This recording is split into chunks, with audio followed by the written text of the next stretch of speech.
Hey guys, how's everyone doing? Today is a hard day for me because today we're going to be taking Celine to get her oral ties checked out. So grab your cup of tea, get cozy, think of good thoughts because I'm trying to, and yeah, let me explain what we're doing today. My daughter has oral ties. There's a severity in her lip tie and a slight tongue tie. So if you guys don't know what that is, basically a lip tie is the piece of string that attaches your lip on the inside to your gum, and then underneath your tongue there's also a string that attaches your tongue to the bottom of your mouth. Now everyone has it, but everyone has a level of severity. So with my daughter, she has a very severe one up top and a slight one at the bottom. And I've had a feeling since the beginning. Like, how did I know to check these things? Honestly, there was a gut feeling inside of me that was telling me Celine has a problem with her mouth. She doesn't feed properly, she doesn't sleep properly, and it's just been an issue. So, although I've trained with the midwife on how to feed her, her latch has been horrible since the beginning. It just doesn't work. Anyways, I finally got it checked out at the doctor's, and unfortunately, she didn't even know what a lip tie was. I was shocked that a doctor did not know what a lip tie was. She referred me to a specialist at the hospital in my town, and 7 months later, sorry, I'm going to say 5 months later, we finally had our appointment at the hospital. They checked it out, and the doctor said she does. He confirmed everything that I was thinking. He did not want to get her lip tie and her tongue tie severed, so she has the ability to feed properly, sleep properly, and basically remove any risks of her having any speech problems in the future. So let me have a sip of tea because I'm getting all like, ugh. So the doctor doesn't want to do anything. What they do usually in a public healthcare system here in England, they use scissors to cut the ties. There are some risks to that. Some say it's completely fine. When I think about scissors and having a piece of flesh being cut up in her mouth, I just went berserk. And I'm like, there has to be another option, more advanced option, more technological option. And the fact that the doctor didn't even want to do it in the first place, he's like, let's just wait till she's 11 years old and she has all her adult teeth in, then we can see what problems there lies ahead. And I was thinking, so you want me to wait till she's 11 years old and have the risk of her developing speech problems and weight problems and sleep deprivation? I was shocked. So I was like, you know what? Let me start researching. And so I did. I found a private clinic that does lip ties and oral ties. I asked on social media, on my Instagram, and someone referred me to the doctor that did theirs. But I went with somebody else. This is a thing, guys. It's something that's so important to look into. Finally, we got a referral letter from my doctor, and we are going to the appointment today. So it's just a consultation, but they might do it today. They might sever both her oral tie and her lip tie today. Sometimes they might not do both because of the severity. But anyways, guys, look into the benefits of a laser frenectomy. That's what it's called. The surgery is called a frenectomy. So apparently it's painless. They use a laser. It's painless. Doesn't bleed. Happens very quickly. Literally 30 minutes and out of the appointment. So I'll take you guys along with me. Let's just get some makeup done, shall we? Like, I've been talking and haven't been doing my makeup. It's so bad. I think hubby's walking in. He just came back from the gym. Yep, that's him. Coming back from the gym. Yes, I'm recording you. Sweaty and all that. Hi guys.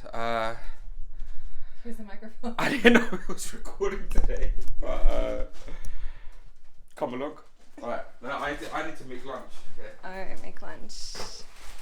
Wait, you coming with me as well? you're like a paparazzi. How do you feel about today's appointment?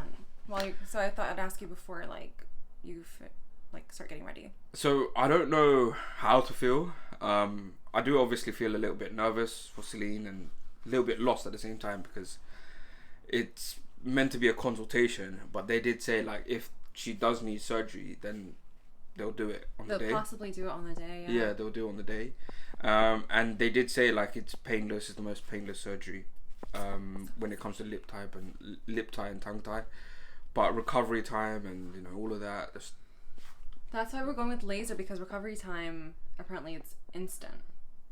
They say that, but it's just I know, that's what I'm trying to say. Like, we don't really know what's gonna happen. I'm a bit lost. Like, I don't know what to do. Like, I'm taking it slow. So, yeah. Yeah. But I need to get ready. Listen, Okay, I need to be out. Right. Make sandwiches in an hour. Okay, so bye. goodbye. Go. She always says that I'm the last one to get ready. But look, me, Celine. Ignore the bin bag. Oh, there she is. Look. Hi. Finally, come on, let's go.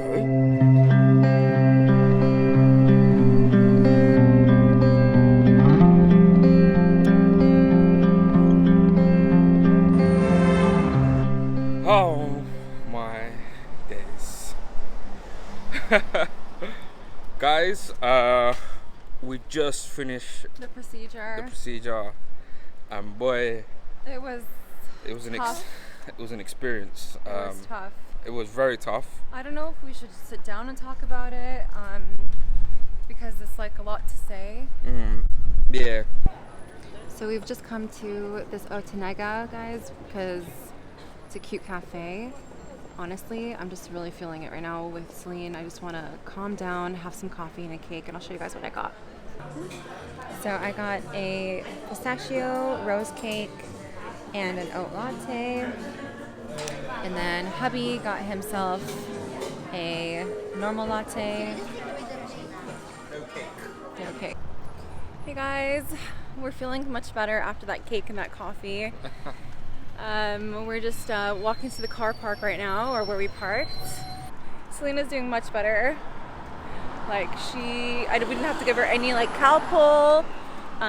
She's just, giving her little screams and stuff, being cutie.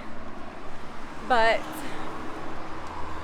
we will definitely sit down and talk to you guys about what happened and what to look out for. Say hi, Mama.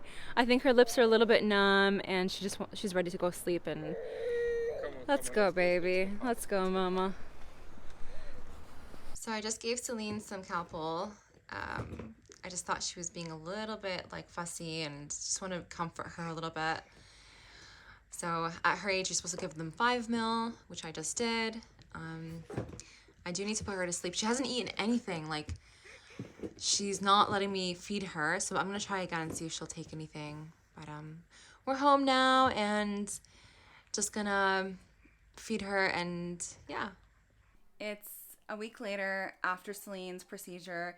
We decided to keep the filming till now so we can get a feeling of how it is after procedure with our baby, and also just to talk about the aftercare that was given by the doctor and how we feel about it, and so we can give you guys more information. Before I go into the aftercare, I did not talk about what happened at the clinic itself. Basically, it was just me and Celine.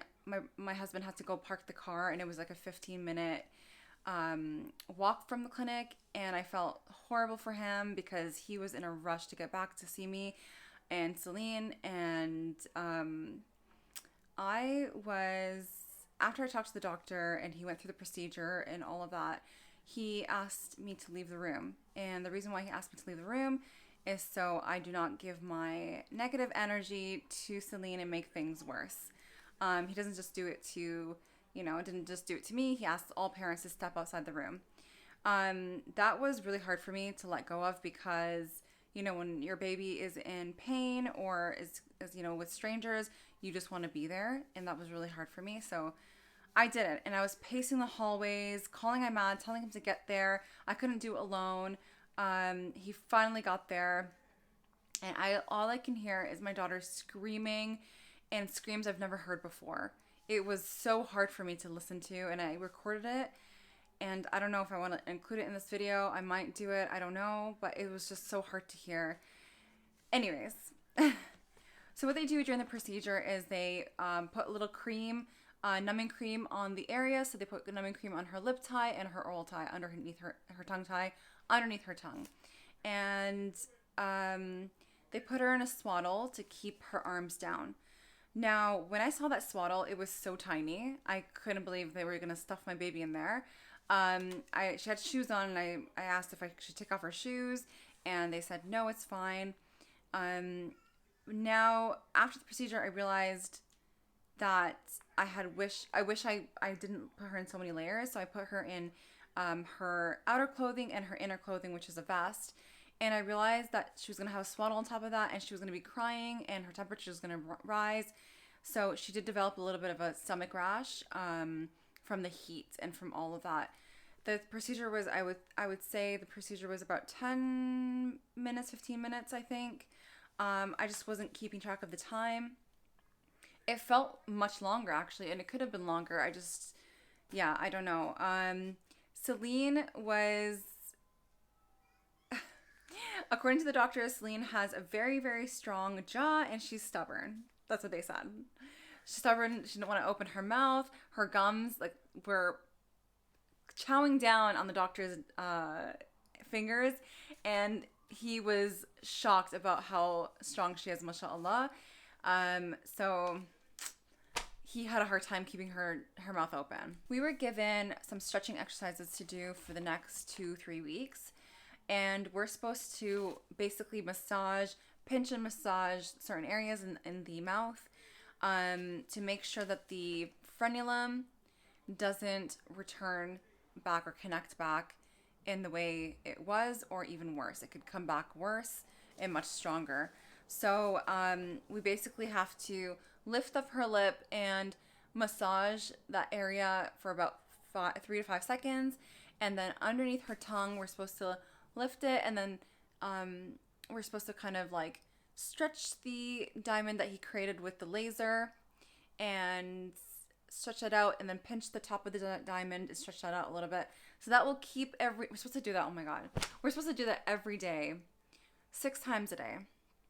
I don't know if that's overkill, but every time we do it to her, she cries, and we're not sure if it's because of pain. We're not sure if it's because she just doesn't like her mouth being opened, or we're just forcing her. It's incredibly tiring. But anyways, the paper that they give you will explain everything, but it says stretch and massage each area 6 times a day for 3 weeks. And then starting the 4th week, you gradually taper off by removing 1 stretch per day. I mean, the doctors do the laser for 15 minutes, and then they leave all the work to the parents for the next 3 weeks, which is incredibly tiring. I mean, it's already tiring as it is to be a parent, and then to include all these exercises throughout the day for the mouth. Oh my god, guys. So on the paper it says days 1 to 3, most babies will be very sore in the mouth up to 48 hours. And with Celine, I found that she was fussy the first day, and that's basically it. Sorry if the sun's on my face, guys. The sun's shining right now. But anyways, we did give her Calpol the first day, and that was it. I felt like she didn't really need it anymore. She became less fussy. She only became very agitated, and she would cry when we did the exercises for her in her mouth. So we've also noticed that the place where they used the laser, the day it happened, it was brown. So that means they burnt it off, and that's not the correct way of saying it, but that's how it looks like. And then I asked the doctor about that. Is that normal? And he said, yeah. So it goes from brown tissue, it turns white, and then it should turn pink when it's fully healed. So currently at the week mark, it's still white up top and white at the bottom. And actually it says here on the paper that the first week, the healing white patch continues to form. So the first couple of days with Celine, the first 3 days, I would say, she was barely eating. She just didn't want to eat anything. I don't think she had an appetite, or maybe it was she was feeling sore. I'm not sure. But I tried giving her some foods, and she would take a little bit. She fed completely fine on the breast. Actually, she preferred that the first 3 days. Celine's latch hasn't gotten any better yet, and I'm assuming that it may get better in the next 3 weeks. We'll see. But if not, you know what, I've got to accept it. At least we gave her some motion in her mouth, her tongue, and her lip. But the most incredible thing happened, guys. After those 3 days of barely eating, she spoke for the first time. She did her, not baby babble, okay? She actually said dada. And we couldn't believe it. We're like, is this because of the procedure? Is it because of her age? She's eight months and 2 weeks. Like, oh my God, we feel like it's not a coincidence. We feel like it's because of the procedure. It gave her more motion in her tongue, and she's more able to like use it. Ugh. I'll put a little clip so you guys can see that.